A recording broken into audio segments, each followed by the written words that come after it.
When I first started doing work with one little word, I wasn't doing one little haiku at all. This is from 2012.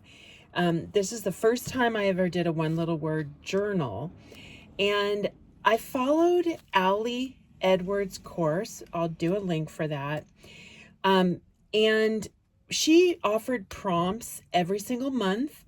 She also offered stickers and stamps and templates and Zoom lessons and just tons of support. And I highly, highly, highly recommend her courses. She still does these. She does many different types of courses, Allie Edwards. But these took a lot of time.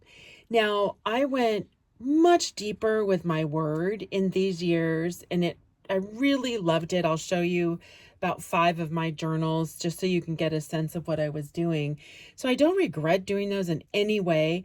The season that my life is in right now and other projects that I've moved on to, it just doesn't fit for me now, but it might fit for you. And I just wanted to be sure that I shared the initial inspiration for this project.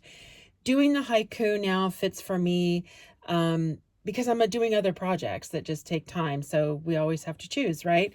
So anyway, in that time, I was also really into Zentangle designs. And much like the disc bound binders that I've been showing you, I love using ring binders. I did this when I was teaching with kids as well, and we would make special journals because you can add and take out, remove pages at your own discretion.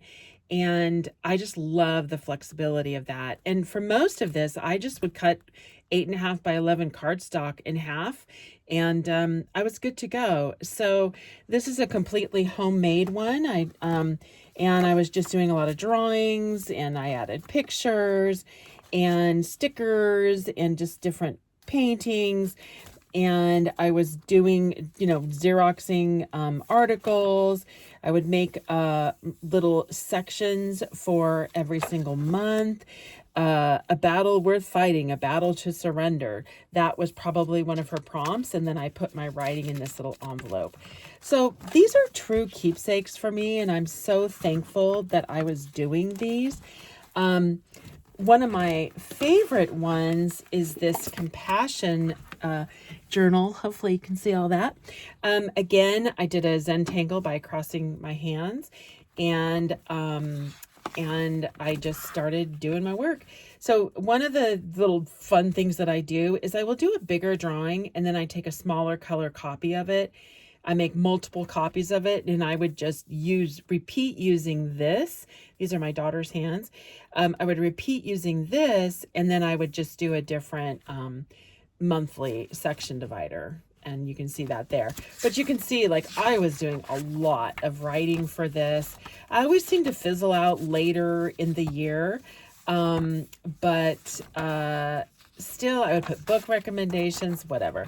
So you can see that. And then I kind of started, okay, I'm not going to do Zentangles now. I'm just going to use beautiful paper and some stickers. I would still make my section dividers. My word for this year was nourish. And I'd use like a little Post-it and just some stickers.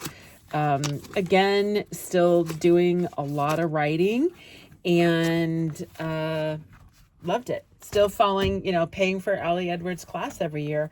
This is one of my favorite ones. I purchased this setup with the cardboard, and then I just purchased a bunch of cardstock little pieces like this for the whole journal. I was using stickers and tape and stuff. But boy, I went for it in this one. I wrote a poem every day, a tiny poem every day, in February for this one. I just had a great time. I was being very artful here. Loved it. It was so fun. If the poems were longer, I'd put them in little envelopes. This was for the word notice.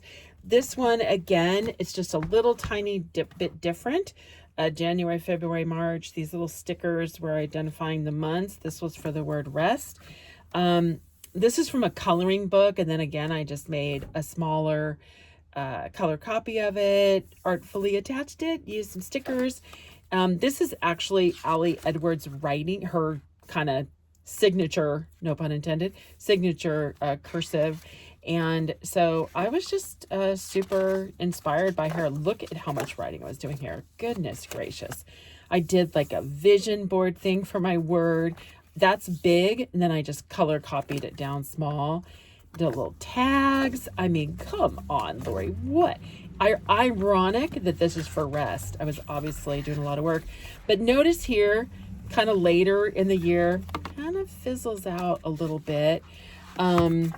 But still just lovely, lovely. The review of the year, dreams for 2017. Oh my goodness.